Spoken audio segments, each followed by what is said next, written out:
ano, masyado sa dagat. Sabik. Sabik na sabik. Ito rin siya. Malamig kasi mga dagat sa kanila. Yun yung kanila eh. Kahit summer, kuya. Summer. Ang lamig ng... Ako, nasubukan ko, Japan, summer. Hindi ka makakaligo makatagal sa dagat nila. Napakalamig naman ito.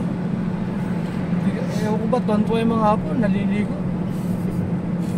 Ako kami, hindi kayo makapagbabad. Ang lamig ng tubig mo yun. Wala pa yelo yun ha. Eh lalo na sa kanila, may yelo. Opo. Pinagbawalan din sila ng gobyerno. Maano ka doon eh, hypothermia.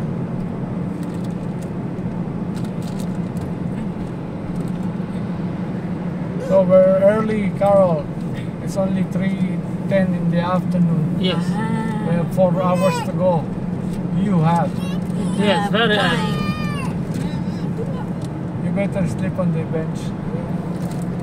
I'm not sleepy. You're not sleepy, but your flight is still at 7 p.m. Kuya, yung brother pala nakasabay namin. Yes. Naiwanan siya ng airplane. What happened? Sa Turkey. Honey, na Gregoshish. What Yes. happened? Kuya Chris, no, Don't know. Maybe he fall asleep. Where? You met him? Siya sa Turkey.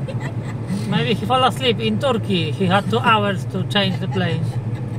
Ah, he is already there in Turkey. Opo. Not here in the Philippines. Ah, Yes, he okay. stuck in Turkey. He fell asleep in his seats, or Yes, or maybe he cannot find his flight. For 2 hours, no? Yes. so he had to wait for another trip, something like that. Need to pay, Yes. kuya. Ay, ba? And book another flight. Ay, sobra naman yun. Opo.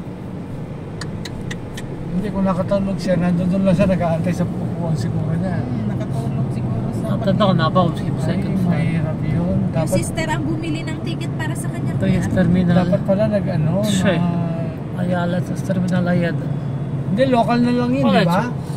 Ano kuya, gumastos pa rin sila ng 18. Singapore to Turkey ba? O ay Turkey Turkey? po, to Poland. Ay, ang layo nun. Hindi ko pwede nakipakiusapan yun.